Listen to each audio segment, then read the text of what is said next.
name is Brian Baer. I'm the director of a small nonprofit called the Elevated Studio. Left and right, up and down. I'm going to talk a little bit about the sort of the practical end of being a design professional in a post-disaster environment.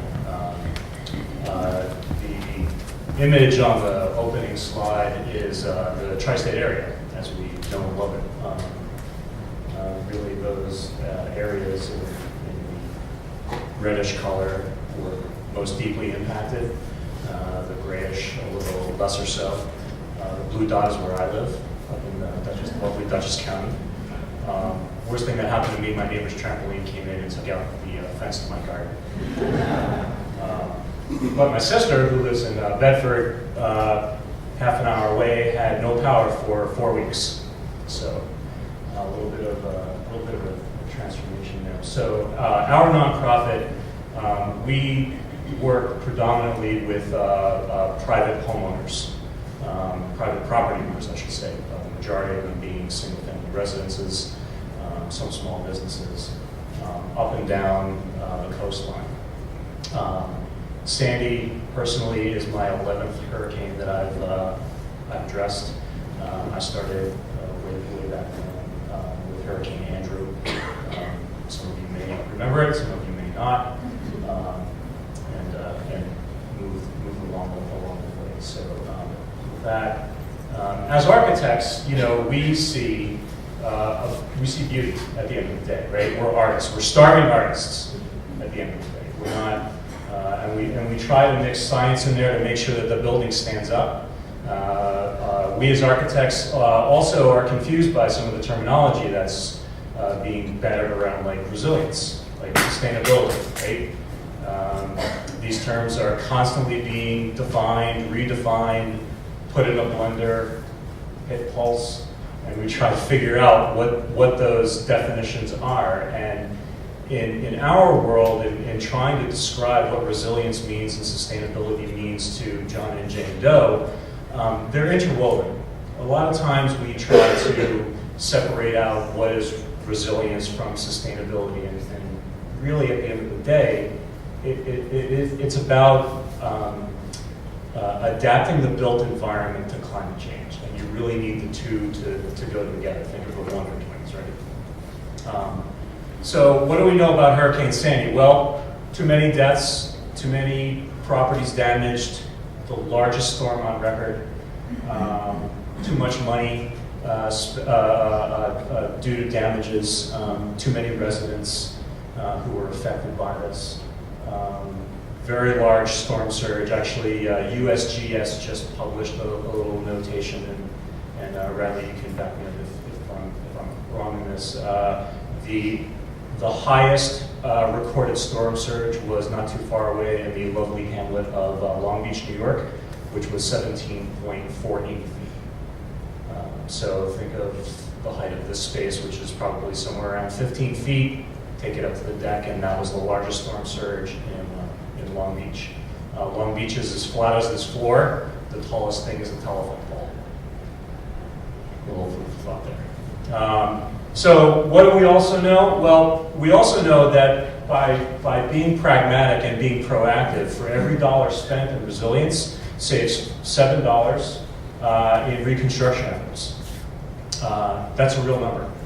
And that goes to years and years of understanding how disasters have affected the built environment. This is declaration since 1953.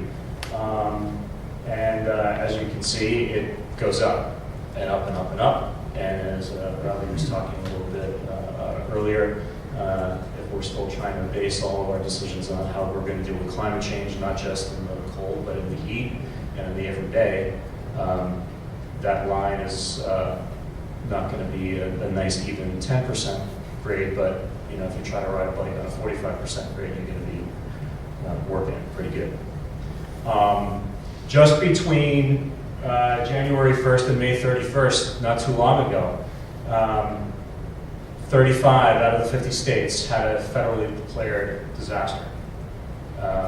Again, how do we understand the trends? Well, this is how, by looking back and trying to understand the science and moving forward.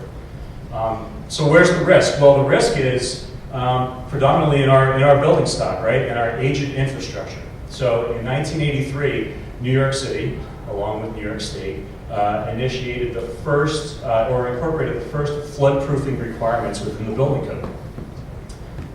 Fun fact to know and tell your friends, 84% of the building stock along the coast was built pre-1983 here in the 5 boroughs.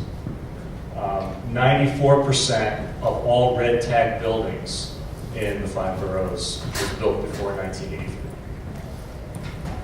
And as you go out to Long Island or down into New Jersey, the numbers are actually a little bit higher percentage-wise. So post-Sandy environment, the federal government in its, the federal government in its infinite wisdom decided to alter how FEMA and HUD respond to disasters. There was a huge lesson learned post-Katrina, which was the last big one that the country had to deal with. And so based on a lot of advocacy, a lot of discussion, we have some interesting programs that are serving the residents and the property owners of the tri-state area. Build It Back here in the city, New York Rising outside of the city, and REM, which stands for Resilience, Reconstruction, Environmental Mitigation, or something like that in New Jersey. So who's being assisted? Well, this chart kind of tells the story. All of the programs opened up in January 2013. The next line down is when the program closes. New Jersey was first. They were only open for 6 months. Build It Back here in the city was open for 10 months. And New York Rising was open for a year and a quarter. Possible applicants are for all of those property owners who had some form of damage or another to their property, whether it was just a roof tile blown off or the entire home washed away. The next line, entered by the closing of the program. The current applicants, which is always a fun fact. Currently here in the city, there are 14,000 plus or minus who are still within the Build It Back program. But really, the telltale sign is that last row, who is not receiving assistance. And that's where we as design professionals can really show our mark, right? It's partnering with local municipalities, it's partnering with the jurisdictions, it's partnering with churches, it's partnering with like-minded agencies to get our word out of why it's important to build resiliently, why it's important to build sustainably. Climate change is here. It's not going away, and the built environment is what we can help control, right? As much as we try to, as design professionals, to hold back Mother Nature, she's still going to kick our butt at the end of the day. So what can we do as design professionals to mitigate that? So where's the need? This is an image of a small pair of homes in Seaford, New York, which is sort of in the middle of Long Island. That orange line was the storm surge. Both houses were knocked off of its foundation about a foot. So what you're not seeing there is clearly in this photo is the shifting of the whole structure off of its foundation. Both of these structures are slated to be demolished and new ones put in its place. Interestingly, the building on the right has a sinkhole behind it between the back edge of the building and the bulkhead, which is only 10 feet. That sinkhole is about 5.5 feet. So we're working with a marine engineer to rectify that so the whole structure doesn't go into the drink afterwards. So what are the issues? What were the issues when the programs opened? And interestingly, some of those issues are still here today. Well, it's still a convoluted process, right? Multi-layer, you got to give umpteen million forms, your firstborn, you know, deed to your house, so on and so forth, before you even get talked to, right? We still know plenty of people who are within any one of the 3 programs who are on step 2 out of a 12-step program. And it's frustrating, right? There's billions of dollars being encumbered by the government. It's not hitting the street. There's a lot of anger. There's a lot of frustration. People just want to get back into their homes, right? They just want to go back and live their lives. The kids want to go back to the schools that they all grew up with. People just want to get back to normalcy. Well, the normalcy in our environment has shifted a little bit. You know, the idea of a basement where we all used to hang out as kids and play ping pong is not going to really exist that much anymore when you're in a floodplain. New building codes or the existing building codes are being modified where you're elevating the building according to the FEMA guidelines, according to the New York State Building Code guidelines, and New Jersey for that matter.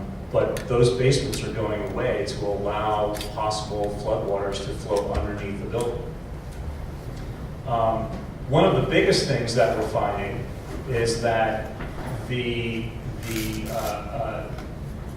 understanding of the design professionals and the construction professionals on how to mitigate and how to elevate and how to build resilient, sustainable homes is very small. We're constantly getting phone calls from homeowners in tears, sometimes yelling, about how their design professional isn't helping. They're actually making matters worse by not providing the proper information so that they can make proper decisions on how to elevate their home or create some form of resilience measure. And it's interesting, and the contractors, I love them, but it's even worse because they're just going out, banging out the work without really any thought to resilience or sustainability. And it's a real problem. And it's going to be a real problem come 2017 when the flood insurance rate increase moratorium ends and homeowners start seeing 20% increase every year for the next 5-ish years. So think about that. You have a $1,000 flood insurance policy right now, and you add 20% every year over the next 5 years. You fall within the elderly population on a fixed income. That's a real number. Medicine, flood insurance. So what did we do? Well, we took a look at some of the precedents that were built in a post-disaster environment. So we looked at the Gulf Coast Design Studio in a post-Katrina environment where they coupled with, where the NGOs coupled with contractors and worked with disaster case managers in a very small-ish sort of way. We also looked at a program that we were involved with called the Sendi Design Help Desk, training architects, helping homeowners understand the new resilience and sustainability regulations that the city was putting forward.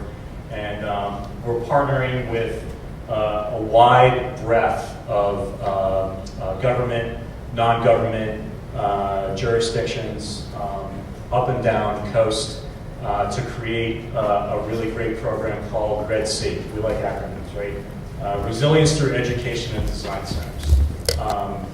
The principle of this is that our team meets with local professionals, assist them with current resilience and sustainability measures. We train them to go out and talk to their clientele in a clear and concise manner so that they can understand it. We promote smart design, again, acronyms, right? Sustainable mitigation, adaptation, resilience, but at the end of the day, timeless. We don't want to keep doing this over and over and over again. At least I don't. The first phase is a series of design clinics helping homeowners. It's free. We go out, we promote, we partner with disaster case managers up and down the coast. And then the second phase is actually to help the homeowners with their design, with their construction, so that they get the ribbon cutting, the gift basket, move in, kids go to school, it's all good. Just a couple of photos of design clinics, probably 30 seconds, right? Keep going. At the end of the day, we're really talking about community goals, right? They're the homes that we currently live in, they're the homes that we grew up in. It's about making sure that our coastline, the residents of our coastlines, the businesses of our coastlines don't have to go through the same thing that we went through with Sandy, years and years and years down the road.